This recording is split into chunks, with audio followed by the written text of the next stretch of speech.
আপনার কাছে আমার প্রশ্নটা হলো, পবিত্র কোরআনে যতগুলি অক্ষরই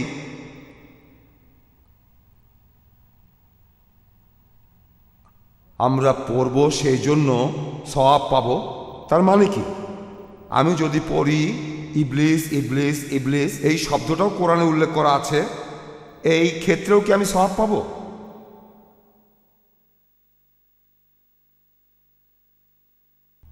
ভাই, আপনি প্রশ্ন করলেন যে সহিহ হাদিসে উল্লেখ আছে, আমার লেকচারও বলেছি, তিরমিজির 1003 নম্বর হাদিসে বলা হয়েছে যে পবিত্র কোরআনে যতগুলো অক্ষর আপনি পড়বেন সেজন্য সওয়াব পাবেন।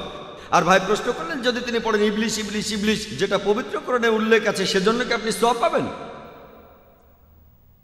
ভাই, আপনি যদি তসবিহ জপে ইবলিস ইবলিস ইবলিস বলেন, তাকে সম্মান দেখান, তাহলে সওয়াব পাবেন না। কিন্তু যদি আপনি বুঝে ইবলিস বলেন আর আর এটাও বোঝেন যে ইবলিস হলো শয়তান, ইবলিস আসলে খারাপ, সে আমাদের ক্ষতি করে, সে আমাদের সবার শত্রু, তাহলে ইনশাআল্লাহ সওয়াব পাবেন।